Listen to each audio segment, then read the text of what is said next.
Coosa project continues. The cabin top is more or less done as far as installing the Coosa on the cabin top, and of course removing all the old core.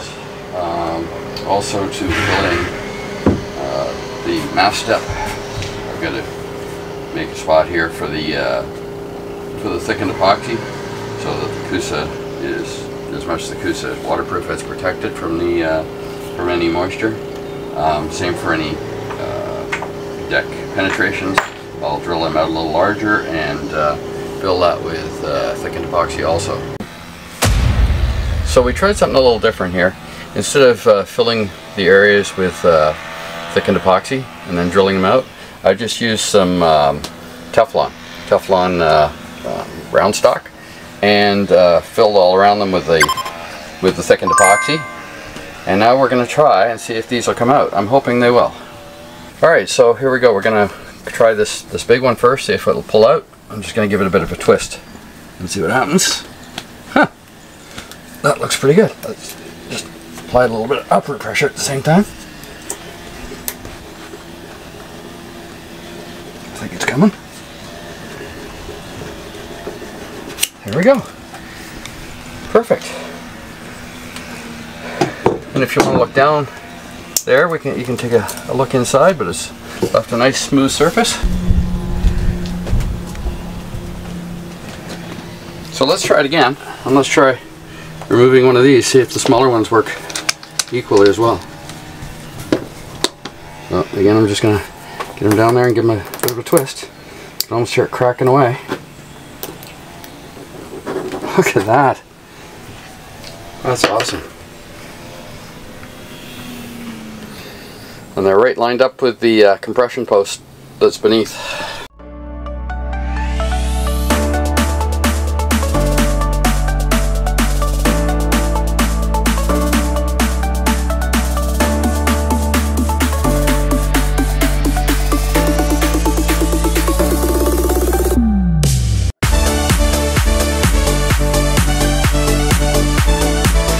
There we go. And I have to sand this down, of course, but not if it right over the top. Once all that, the rest of this is sanded on. Perfect. Another technique discovered. I have to say, it works pretty awesome. How'd you get those holes drilled on that Coosa? Huh? Do you care to explain how you came about getting the holes in the Coosa?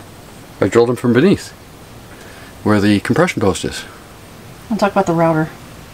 Oh, Robin's talking about how I got these done.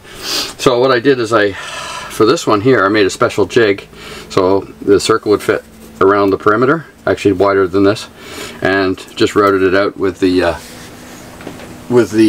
router. And these ones over here, I just plunged them with the router to that larger diameter. So this one was 2.5 inches. These ones are the size of the router bit, which is a 1-inch router bit. And that was the technique. So we're starting to cut some glass. This thing is awesome. Just cuts through it like butter. I haven't actually tried cutting it with scissors because this was recommended, and it works phenomenal. So if Robin pans, you can see a little bit of what we're working on. Under this glass that's just sitting on the on top of the Coosa, you can actually, if I pull it back here, Robin, you can.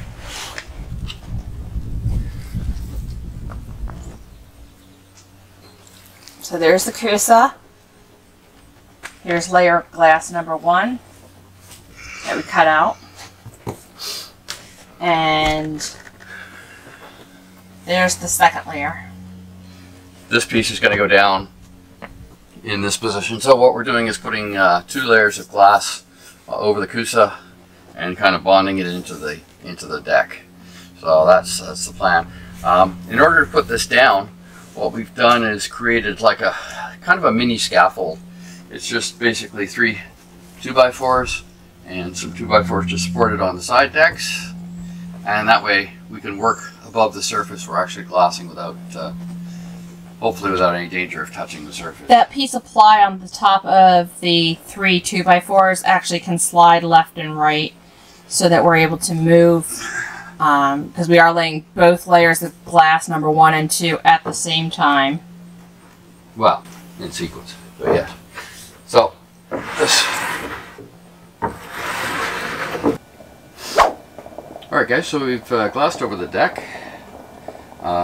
This portion of the deck I was able to peel ply. As I got further back, I kind of got time restricted.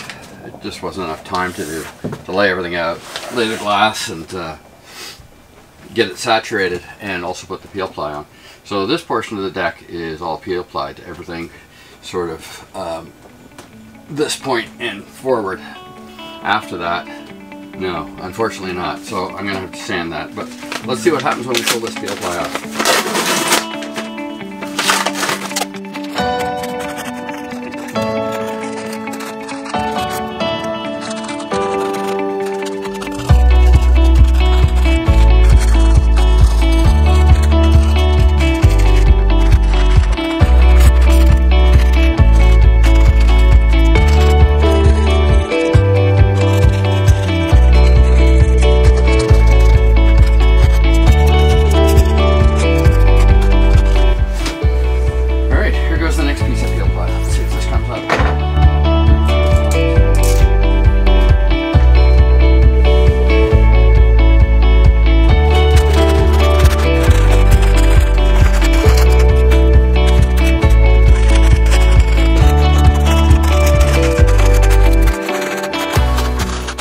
So the deck is now completely fiberglass with 2 layers of 1708. I'm going to go over this and make sure there's no delams. I do see some difference in color, like here, but I think a lot of that's due to the filler that we had on before. But I will check and make sure there's no delaminations anywhere in this deck before proceeding. So here's the deck after the peel ply comes off. And you can see the area back there where it didn't peel ply. Hey Robin, so what's the plan from here? I'm taking out the old foot pedals for the windlass so that I can continue tearing up the old deck, because we've got moisture readings of 30% and over. So right now, take out the last screw. Cold today, Robin? Oh, it's chilly. You know, if you're used to living in, I don't know, hell. The other one pulled right up. 40 degrees here with the Humidex today. It's there's a little bit of a breeze, fortunately, because if it was dead still, I don't think we'd be able to work. It's a bit of a struggle, right? Yeah, it's warm. So just got to cut these off and get our handy dandy little saw and start opening it up to see what we got.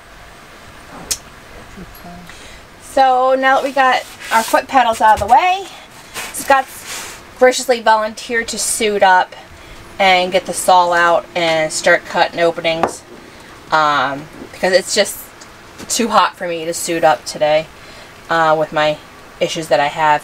So after he saws this out, I'm going to come up with our handy dandy chisel and get tearing it up.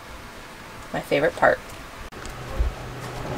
Alright, so we started pulling out more of the core, this time on the windlass area towards the bow, obviously. This area is a little bit different situation. It looks like it has been wet in the past, because when I pull away the core material, it's not as bad as it was in other areas, but again, this was an area that showed 30%, so we're going to peel it and put the Coosa in.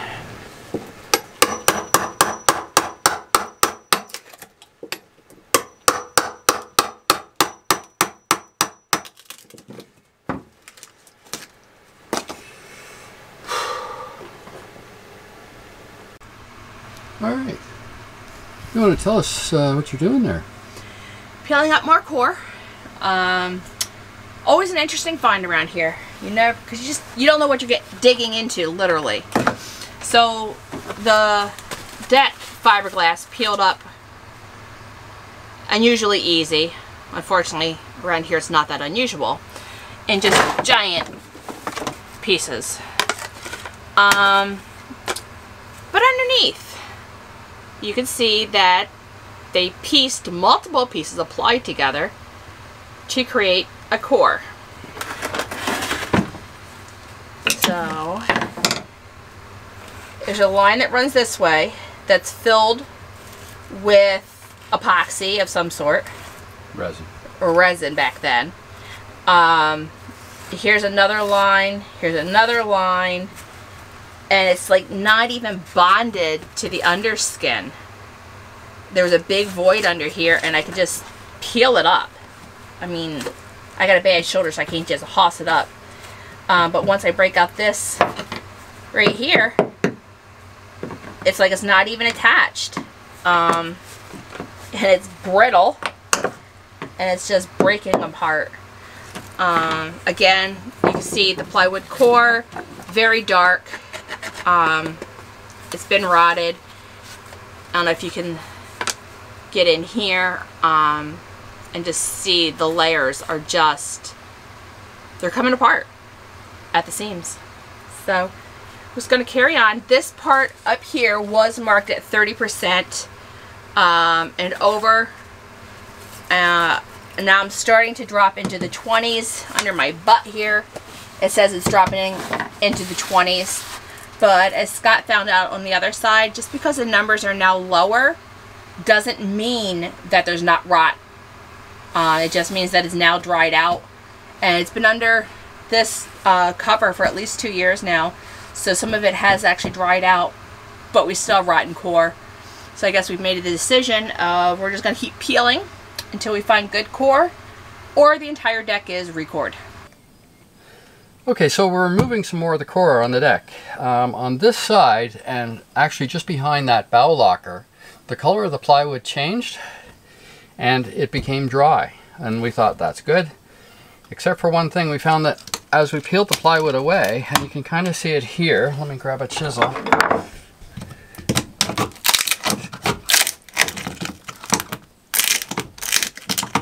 And if Robin can focus in a little more, you can see that this plywood isn't actually bound to the skin underneath. It's not attached in all positions. Some places it is, but even when it is, it's not attached that well.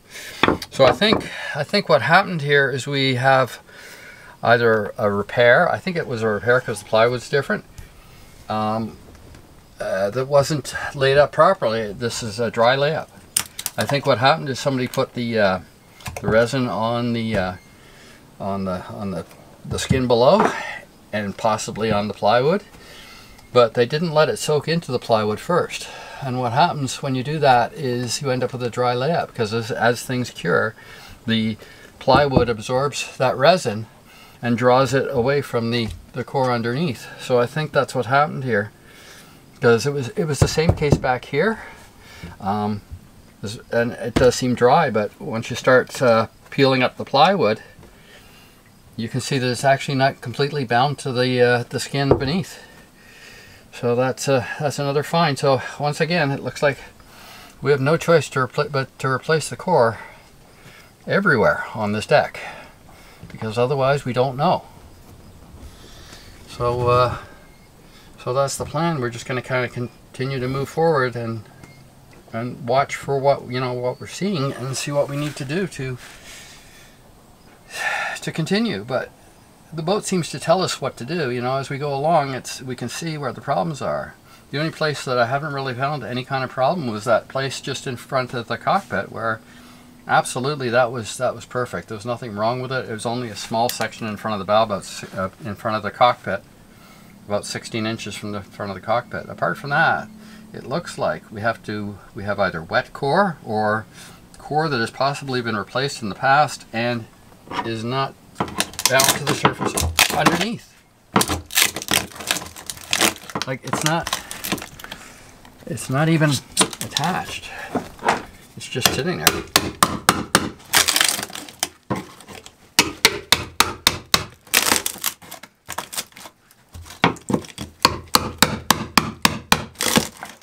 You can see that's usually you get some of the plywood peeling away, and it's some residual on the inner skin, but not in this case. It's just sitting there, and it's not really attached. Please like and subscribe, it really helps the channel, and now follow along on Sailing Reimagined on Facebook.